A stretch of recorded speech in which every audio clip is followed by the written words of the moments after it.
Here we are. Hello, everybody. I'm Diana. I'm a life coach, and today I'm talking with Gabriella. Would you like to introduce yourself a little? I'm doing all the hiccups today. It happens. Yes. Hello, Diana. Thank you so much for inviting me. My name is Gabrielle Haili, and I'm also a life coach. All right. So, what are we going to talk about today? You had a really great topic in mind. Yes. The topic I had in mind is something that I'm currently working through, and that's the journey of creating your dream life. Yeah. That is quite a good topic because that's, I think, literally what we all are doing all the time with coaching and with clients. So how has that journey been for you? What are the things that you've run into that made it less easy than you'd hoped, maybe? There's so much reconditioning that I need to do for myself. Like, all my life, I've been an employee. And then in the past few years, I decided to become a professional life coach. And then that moved me from like a structured schedule to like the whole day, me just trying to figure out how to get everything going while also maintaining harmony with my personal life and all of the fun that I want to create. And it's been really challenging because since I have a never ending to-do list, I've always been tempted to just work all day, every day. And then since I'm not technically off on weekends, unless I create that, then, I started out with this tendency of just constantly working. And then, I have to be careful with that because like it leads to burnout. And so, I went from wanting to work for myself so I can make my own hours to working more than I used to, and finding out that it just doesn't work for me. So I've been on this journey of finding a schedule that does work for me, that I love, which includes not only coaching, which I love, but also like climbing and hiking and being outside. And I love to crochet, just all the art. I want to do it all. And it's tough. Like, it's tough to have fun sometimes. I know. I've done this thing where when I started coaching, that I initially just had my calendar open from 8 in the morning to 10 in the evening and tried to cram it full because I wanted to have this business going. And then I was only off on Sundays because that was in my head what I needed to do. Then at some point I realized that no, it doesn't really work that way. Then I started changing things, made my calendar different because I had to say, I want to be there for my kids. I want to do handwork. I want to watch things on Gaia every now and then. There were a lot of things that I wanted to do. I wanted to have nice walks with my dog for about 2-3 hours in the woods every now and then. Didn't have to be every day. But then I started to have this thing, right, I can slot things in the way I want. So then I decided no back-to-back calls anymore, only 5 a day with a reasonable time in between so that I could be there for my kids, but also do some admin, whatever was necessary. That meant that things were slowing down a bit, but in other ways, things were speeding up. So when you start to slow down a bit, there are things that will speed up. And I've finished some nice crochet projects and some knitting projects, and it's been much better this way because it literally meant that I was creating the life that I wanted with my kids. And anything, because there's a lot going on in my life with 4 kids and all that kind of stuff around it. And it's been really, really good to get that realization. And I literally meditated on it because I just think I need to sit with this and figure out what's right for me to do. Yeah. And that's so hard because there's nobody, well, in my world, there's nobody really doing that. It's just like in the industry for personal development, everybody's like, you have to do this, you have to do this, you have to do this. And then only after you've done all of these things, then you can potentially be successful. And like, I remember when I went from like working every single day, like morning to night, and then going to just like working from 8 a.m. to 5 p.m., that scarcity mindset creeps in. It does. Yeah. That was one of the reasons why I did the calendar open that long and no Hmm. time in between, because I had to say, I need to. But actually, I didn't. When I started doing the math of so how much is for me and Hmm. my family necessary as income per month, then when I started looking at that, I had to say, oh, wait, that's way different than I thought it was. Because I was thinking as in, I need to work so many hours. Well, actually, no, I didn't. The amount of time that I really needed to coach people for money was way less than I thought. And it also meant that at some point when I ran into some people, I decided I can actually coach them for free, because there was one lady who struggled with a lot of things in her life, who ended up, studying again and didn't have any income, but also ended up single again at that point. And I had to say, yeah, I can coach her, I can help her. And I have done so. Whenever she wants a coaching conversation, I'll have it with her. Because I don't need to work with everybody for money. That doesn't mean I'll work with anybody without money. It's most of the people, I also have to have a living. But I can do it the way I like it. I can literally create what I like in my life. And that's meant that I make sure that every day I have a bit of time to do some handwork, because that's an important thing to me. Because what I realize is that when I do creative things with my hands, my mind will get more rest. And that will make my mind more creative in my business as well. It means I can do so much more. That these breaks, I also make sure that I go 3 times a week to the gym. I want to Hmm. do that.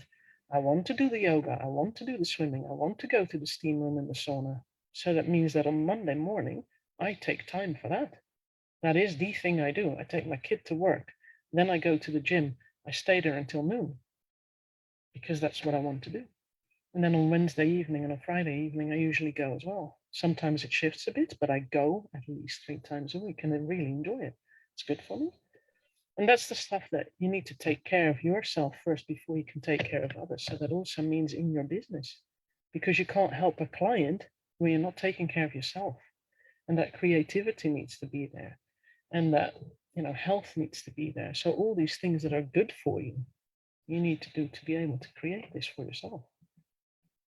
Absolutely. I've noticed that for me, when I was going through this transition, and for the clients that I currently work with, Yeah. um, people see it as a waste of time, like because like they don't understand how productive it can actually be, because you don't Yeah. actually do it, because of all the thoughts that Mm-hmm. say, if I don't do this, then everything, my whole world will fall apart, you know.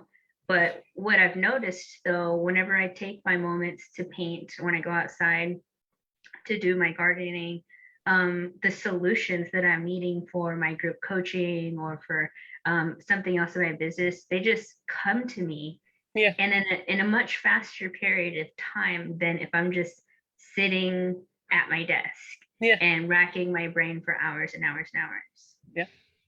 I did a course on Coursera about how the brain works, that was called Learning How to Learn. And what the most interesting thing about that was is that they were talking to some scientists who were researching things.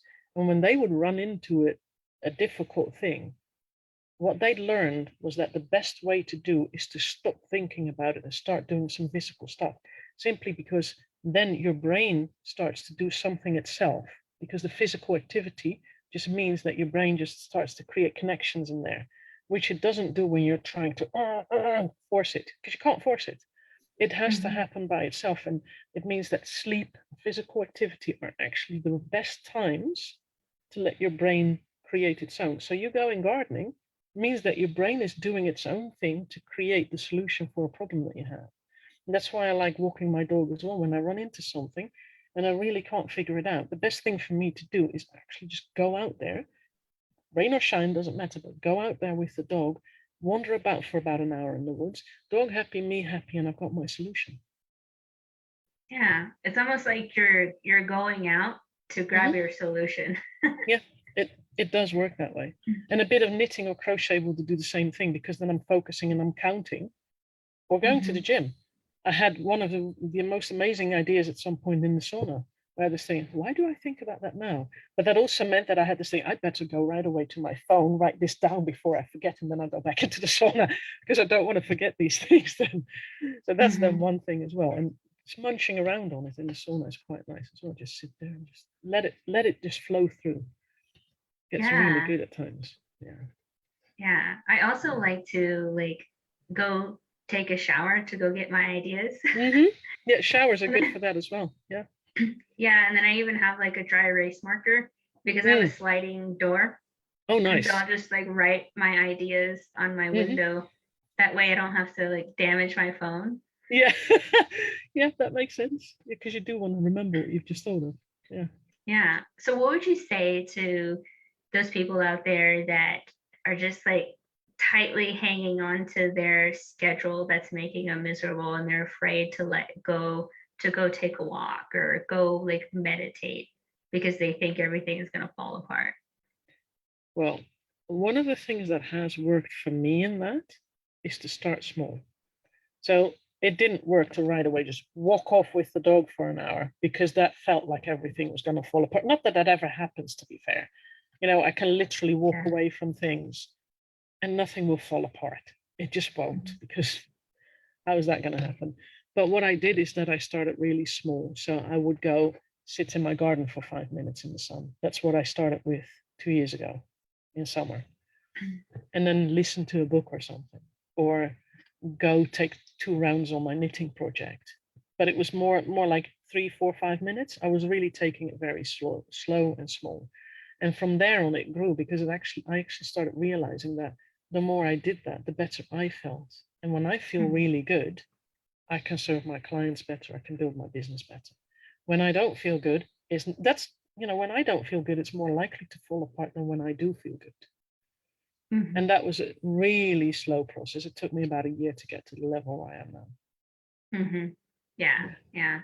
Last week actually I think it was 2 weeks ago, um I got to this point where I decided to like go have lunch with some neighbors at Nice. a nursery, and Mm-hmm. it was like a really pretty outside setting, and I rode my bike there, and I was kind of nervous because I'm like, okay, riding my bike, it's gonna take longer, I'll be away longer, but I was like, Yeah. no, I set the intention that I'm gonna have fun today, Yeah. and I can come back and come back to my work. And Mm-hmm. so like I went out there, and then when I got there, I almost felt like naughty because I was there in the middle of the day while everybody else was working, and I was just like hanging out, you Yeah. know. And it's so interesting, like the thoughts and the feelings, because you feel like you're like breaking rules that were like Mm-hmm. unsaid, Yeah. you know. And then I was out for 2 hours, came back, felt amazing. And then I ended up getting so much work done because I had like a higher energy. And then Yeah. I rearranged my whole living room, cleaned my whole kitchen. I got so much more done than I ever do.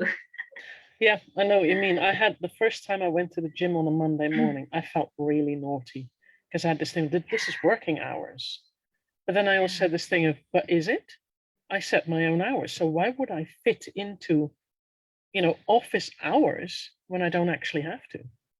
And that Yeah. really made me think about, so I need a time for things in my life. So one of the things is that um, I'm home educating my youngest kid, and that means that I did all of them, but the youngest is the only one left. So that means that we go to a group on Thursdays. And I used to bring my laptop there and work and do, but it was always a really bad connection, and that just stressed me out. So it meant that I was not really calm while I was doing it. So eventually I came to the conclusion, I can just knit there or crochet there. We are there from, about 4 hours. So from about 11 to about 2:30, 3 o'clock. So I Nice. literally can just in those hours chill out, talk with friends, do a bit of knitting, do a bit of crochet. And then when I come back, I feel much more energized to do things. But it felt really naughty to not do it, just like the gym felt really naughty for a while. But the moment you Mm-hmm. get to that level of, well, I do make plenty of hours because that's not it. But I slot them in a way around the rest of my life. And that Mm-hmm. makes it just, it makes it much more fun to do as well, because I can have my life, I can meet up with people, I can go to lunch with friends, I can do whatever I need to get that energy, to be able to be there for the people that want me to be there for them. And it's been Yeah. really good to just do that way. Yeah, it sounds so simple, but doing it is like, Mm-hmm. you know, I had to like, you know, I have my own coaches, and so I had to get help, you know, not Yes. to get permission, but just to like uncover what the resistance within me was, you know. Yeah. But I love what you said earlier whenever you said that you actually sat down and calculated like how much money you needed. Yeah. And then you figured out how many clients you needed, because whenever I actually did that, it took me like a year to do that, you know, and I just randomly heard it in a podcast to do that. But whenever I did that, it finally helped me to breathe. Yeah. Oh, the funny thing is that my picture was huge of what I needed to do. Yeah. But once I did the math, I had to say, come on, chill out. It's not. It was really one of those moments of, why did I do this? Why did I make it this difficult for myself? I didn't need to. I really didn't need to. Because I could literally create in 1 month very easily the hours that I needed to do without stress or anything. Because it wasn't all that much. It really was way less than I thought what I needed. I was really surprised by how simple. And that was just, you know, minimum income. There's always opportunities to do more. But the minimal amount to just be able to completely live in a reasonably comfortable way, that was it. And that was the only thing that I had this thing. I need to make it, because I was ill when I did the math and was in a really bad place for a bit. But once I'd done that, I could really chill out. And also from that moment on, I had this thing, all right, so I'm not feeling entirely fit. I can chill out a bit until I do feel fit, and then I can start slow. And then I can slowly build it up from there. And it was fairly easy to actually build it up that way. It wasn't really hard, because I don't need to do a lot of coaching sessions with people to make it work. And that's literally thinking about a relatively low fee. And when I was doing the math, and I wasn't doing the math on a high fee, it was a really low fee that I did it with. Because I had this thing, what's the minimum I want to charge people? Well, that. All right, I'll start the math from there. And then I just think, wow, this is actually, yeah, it's just doable, really doable. And I've done it. Yeah. It's so simple. Like, it's a simple solution, but like whenever you have all of this mess, all this to-do list like in your face, then it's incredibly hard to get to that point to be logical. Oh yeah, no, that's frequently the hardest thing, to get logical when you're in an emotional place. And the moment you are in that emotional stress place, you know you're not going to make any good decisions. So then for me, it became important to completely get into a chill place, really relax, and then just sit there. Actually, I was just laying in bed at the time and did a bit of math, and then I said, what the hell have I been doing the last year? Literally, it was one of those moments that I thought, why? But yeah, it was good, because that created so much clarity and so much ease that since then it's been ease and flow in my business. Just really, really nice. I love that. And I definitely needed to suffer. Well, I think that's what we need. I think everybody needs to get to a point of where the pain of not doing it is higher than the pain of doing it, or the other way around. How am I going to say that right? That the pain of not making the change has to be higher than the pain of making the change. That the pain gets too bad, that really that you feel this thing of, I need to do this change now, because otherwise things are going to get bad. Am I saying this the right way now? Sometimes I understand what you're saying. Okay, good. You know, it has to hurt bad enough. That's the thing. It has to hurt bad enough to stay in the place where you are. Yeah, for sure. For me, that's desperation, and it's great motivation, because I'm stubborn, and yeah, but there's that part of me that's like, I want to do what I want, when I want, how I Mm-hmm. want, with Mm-hmm. who I want. Yeah. And that's the loyal part of me that keeps me um on this journey that I want to be on, where I'm creating my dream life. Yeah. And it works. It really works. Yeah. Yeah. I'm You just have to definitely. look a bit about what's the minimum I need? How much work do I have to do for that?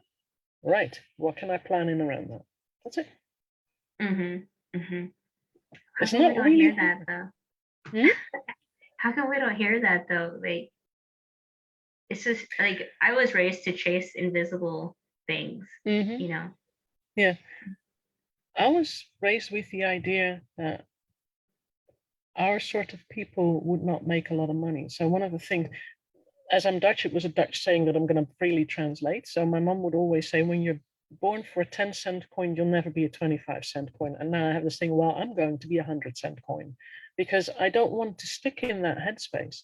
And also money doesn't grow on trees and all that stuff. So it had to be able to live in a reasonable way was hard work, long hours. That's the way I was raised.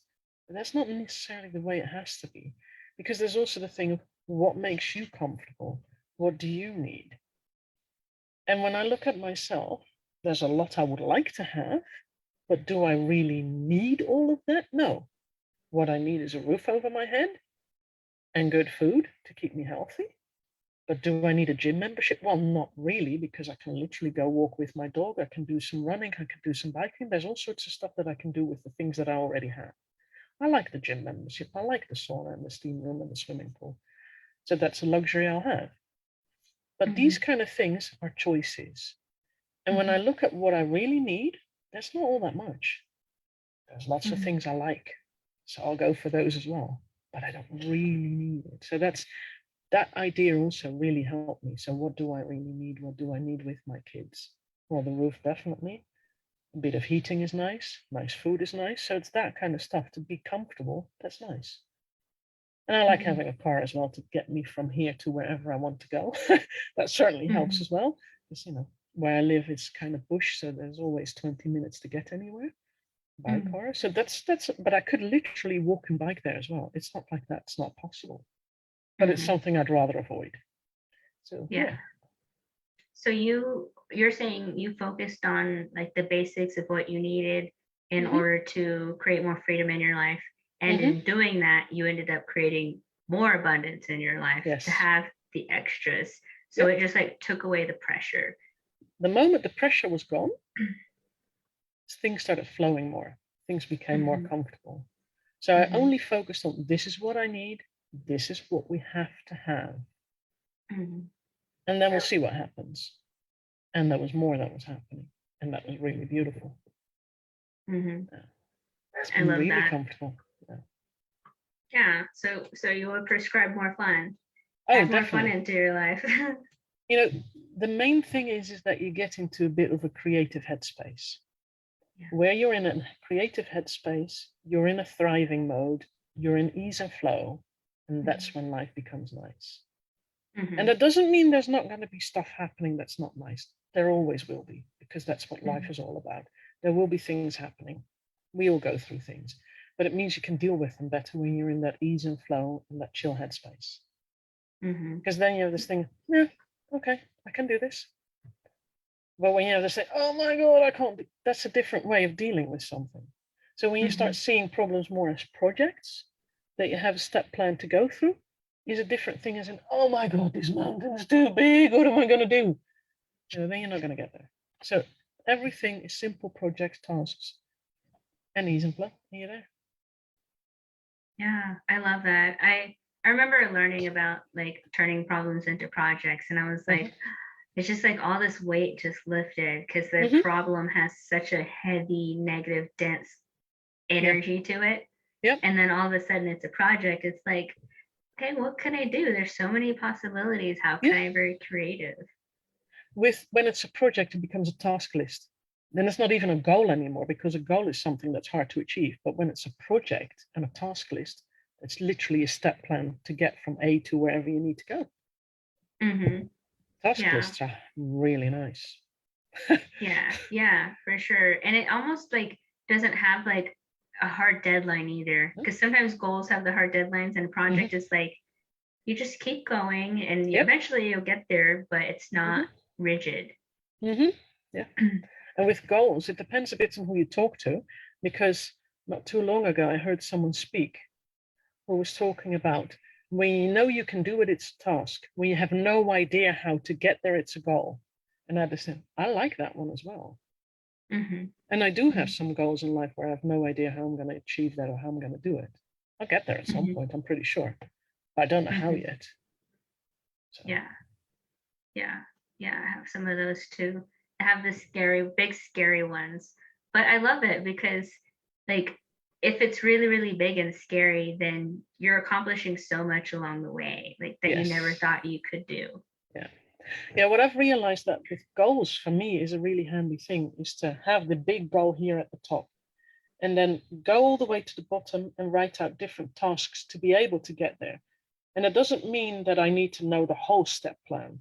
But when I start at the bottom with, I need to do these and these steps to get to the next point and to the next point and to the next point, then I can create that massive goal at some point.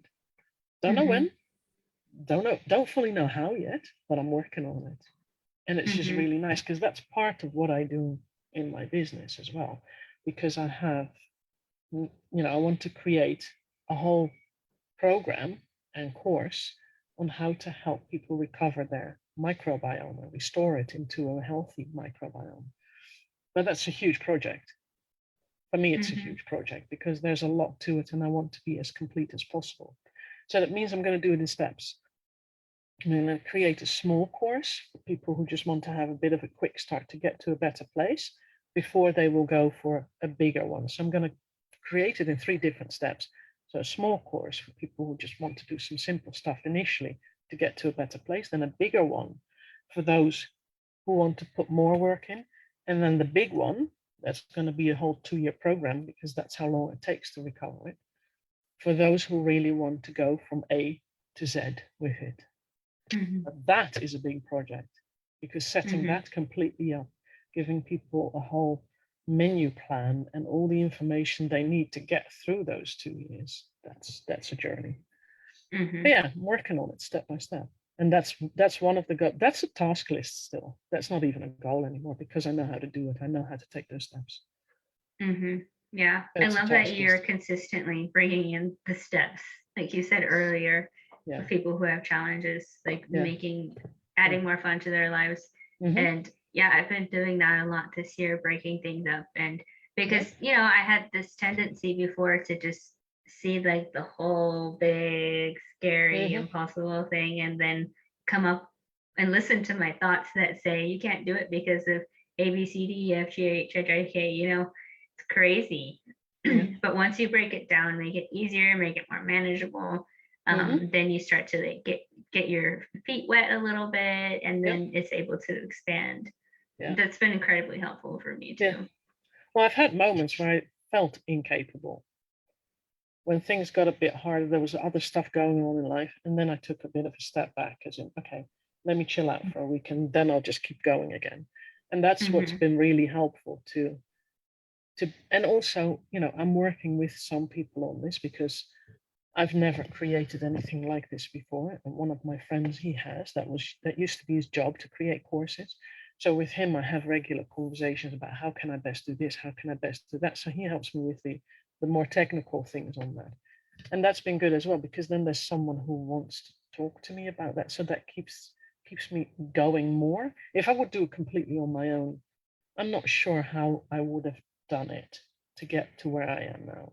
So I've created the support team around me to be able to do it. So one of my kids is a graphics designer, so I ask her support as well with drawings that I need, sometimes pictures, and sometimes she finds them online, sometimes she makes them herself. It's those kind of things where you have people around you to help you move forward. And that's also one of those things that when you have some accountability people around you, that will help as well. Absolutely. There's 2 things that I love that you said, like getting a community, like getting support. That's, oh my God, that's so essential. Like I remember when I started the entrepreneurial journey by myself because nobody understood me, because all of my problems were unique to me and nobody knew what I want, or I couldn't trust other people, like all of the stories. But whenever I finally like got desperate and lonely enough, I started to like talk to other people and started to realize like the stories are not true. And then I started to move forward faster. Yeah. And then the other thing that you said that I liked was, oh, whenever you have challenges, you step back. Yeah. And I do that now, but I remember in the past when I had challenges, I would think, I'm going to have this challenge forever and it's never going to go away and I'm never going to be able to move forward. You know, you just like kind of have that panic that it's going to, you're never going to get through it. And so, have you experienced that? I have experienced the idea of I have to push through this, which doesn't really work that way. Because when you do things from that stress view, from this, I have, nothing's really going to work. So getting to a better place first is the crucial point. Sometimes it doesn't even take long, because I've literally had a stressed moment, you know, had a bit of a discussion with someone that I didn't enjoy, get really all worked up. And then when I just sit down and do things like PQ reps, just chill out a bit. You know, it can take half an hour and I can just keep going again. So that's one of those things that over the years, because I've been in a really, really bad place until about 3 years ago. And then I couldn't achieve a damn thing, really. There was no way in creating what I've created now. But over time, working on my thought processes and realizing that these thoughts that I had were, so one of the coaches I worked with, what he did, he was explaining it in a way that really worked for me. So he had this thing, well, those thoughts are like a begging dog, wants attention. When you're at the table and the dog is begging, when you keep feeding it, it will keep sitting there begging for more. When you ignore it, it will at some point go away because it's bored. Same goes for those thoughts. And literally that way it has worked for me. When I have those thoughts, then I just let them go through. And at times I have this thing of what could I do that will stop these weird thoughts from popping up? Sometimes I just walk away, go have a conversation with one of my kids about a game that we're playing, and the thoughts are gone. And then I can do that for 2 minutes. I can sit down and I can just do my things again because the thoughts are gone. I didn't pay attention to them. Because you know, I don't have to pay attention to anybody else's thoughts, but also not to my own thoughts, because my own thoughts can be pretty grim at times. So just letting these things just fade away, release. That's where it works for me. Yeah. I love this topic of thoughts because like we all have the power to choose, even though like for most of my life I didn't know that. Like I thought that I was like a terrible person because of the thoughts that I had, you know. But then once you start to realize thoughts are just there and you can just choose to give them attention and choose what you want to focus on. And it's been incredibly helpful. Oh yeah. And the one realization that was for me really good is to know that everybody has very grim thoughts at times. That's not just me. I thought that my mind was exceptionally ugly at times. Well, now everybody has a horror story going on in their mind at times, and that's okay. You know, how else would Stephen King have been able to write all these horror stories that he has? Right. And they're pretty grim. So, you know, in comparison, my mind is then kind of chill because my stories don't go as bad as those stories. Yeah.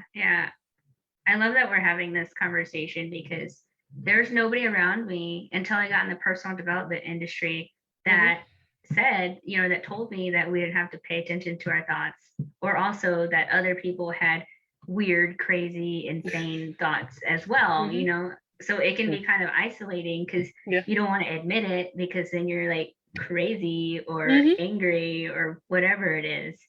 And then but throughout my coaching experience, like whenever I coach other people, I'm just like, I've been through that, or I know exactly what she's talking about. And then you start to realize even more and more that you're really not alone in anything. Oh, no, you're not.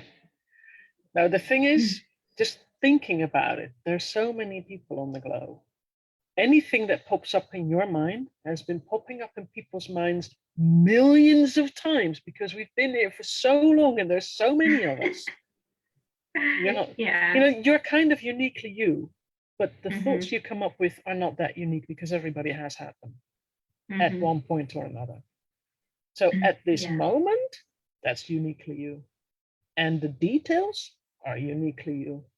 But we've all thought about, wanting to hurt people at times. I'm pretty sure. I've not met anyone yet who hasn't had that thought at one point in time in their lives. So I've realized I'm not unique in that. The details of the person and how I'll do it, that might be somewhat unique, maybe. But then again, the stories that I've heard, I've also the same. Oh, maybe not. We all have our, hurt moments, and that's okay. Yeah, for sure. I've been making it a point to, like, whenever I'm coaching somebody and they're like, oh, it seems like I'm the only one who can't seem to do this or can't seem to do that or can't stop, like, driving my own self crazy. Like, I've been making a point to tell them, like, that's you and everybody else. Like, you're just being human, I try to tell them over and over and over because nobody else is saying that. No, that's one of those things that I think a lot of people are too worried about what they're thinking and expressing that because what might other people think? Because people don't really talk about the places their mind can go to. And to be honest, one of the guys that is a very well-known coach, Michael Neal, he has talked about his very negative and suicidal thoughts. But many other people don't really do that publicly. He's gone quite deep into it. And that was when I heard his story, I had this thing, oh, wow, he's even in a worse place than I've ever been. Well, that's cool then. Then you get this realization of, I've not been in that bad a place. I can just do my thing. Because it means that, he got to where he is in his business that way. So when he can do it, having been a suicidal teenager, I was not a suicidal teenager. So when he can just get a nice business going and help people from where he came from, then many other people can do it as well. Yeah, I love that. I love hearing, like, leaders share their stories because since nobody else talks about it, it gives you freedom to be, like, messed up too, in a way. You know what? I think everybody's messed up in a way. Everybody got hurt over time. Nobody makes it through childhood without getting hurt. So we all have had really bad experiences in childhood. That means we all have a little bit or more trauma because of things that have happened. So we all deal with that. We're all hurt people. And that's okay, as long as we know that and that we don't use that hurt to hurt other people, because that's what's not okay. Acknowledging it, dealing with it, cool. Using that to hurt others, not so cool. Yeah, absolutely. Yeah. I've had my fair share of traumas, and it's so nice to know now that I've grown, that you don't have to bring all of that crap with you anymore. You can release it. You don't have to suffer. It doesn't have to stay with you. Such a relief. That's also one of those things that I wonder why we don't learn that we seem to always learn that we have to hold on to things that have happened. Well, no, we don't. And it's been for me also really good to just be able to just release it and move on from there. And because one of the things that I at some point realized was that I kept watching a bad movie. Well, when I'm watching a bad movie, I stop watching it when, on Netflix or wherever it is. I do not keep watching it, but from my own life, I kept watching the bad movies. But the moment I stopped doing that, I started thinking more about the good times and made it nice movies. I also started feeling better. Because then these memories, they have been there, but they'd served a purpose. I learned from it. The moment I could put it into that perspective of, I can learn from it, I can get some inspiration out of it. What can I do with this thing, that memory that I have had about that? Well, there's a lot you can do with it. So I could at some point see them more as a gift in my life than that it was, it's such a bad experience. I got hurt and now I'm hurt for life. No, I'm not. I literally am not. Because right now, I'm in a really good place. But when I would think back of that and take it serious, I would right now be in a bad place. Why would I choose that? Because I'm fine the way I am. You know, at that time, things were a bit shit, but it doesn't mean it has to be that way for the rest of my life. That's just because I would keep watching the bad movie. So yeah, I stopped watching bad movies. Yeah, it's all about your focus. Yeah. And I love that. Like, I'm always asking, what gift has come from this situation? Because like once you stop dwelling and you start to see, well, I learned that I don't like having this type of partner, or I learned that I didn't really like that house anyways, or I found a better job because I got fired. Like once you start to see like what the gift is from the situation, you start to see things just clear up. And yeah, I do have been practicing like seeing the gift in the situations, having gratitude, and then looking at things as feedback.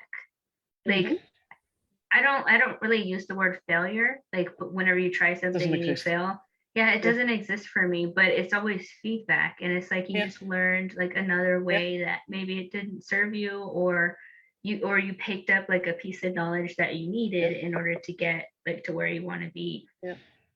I always ask clients when they talk about failure, how can you see it as a learning experience? Because in my world, you succeed or you learn. And to be fair, from the learning experience, you learn so much more than from a success. A success is just that. But from a learning experience, there's so much more that can grow out of it. So they're actually better. Yeah. It's some people think it's a twisted view, but in my world, it works. I feel the same way, and it's even more fun. Oh, it is more fun. If you always just got what you wanted, then it would be kind of boring. Yeah, then life gets really boring really quickly. So when you have to put in the effort, that's where it's at. Put in some effort. And then things are much more rewarding than when it just keeps flying into your lap. Not that I mind things flying into my lap every now and then. I do enjoy that as well, but not when it happens all the time. Then it gets boring. Yeah. I do want to clarify though, that is easier said than done. It's taken a while. It's a journey to learn. It doesn't happen overnight. But once you get that clarity, life does become easier. It really does. You know that we've been talking nearly 45 minutes now. It went so fast. Time went really fun, but it's a really good topic, to be honest. So, yeah. So, feel like calling it a day, and maybe do it another time again to see how we've grown in this, because that will be fun as well to do. Yeah, let's save the rest for later. Cool. I really thank you very much for joining me today, because I really enjoyed this conversation. Yeah, thanks for having me. This is fun. Cool. If anybody wants to contact you, just through Facebook?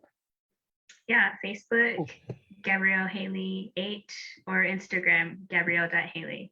Cool. I'll put that in there, put your links in the notes that I'm having with this. All right? Okay, thank you. Thank you for watching, everyone. Until next time. Bye. Bye, everyone.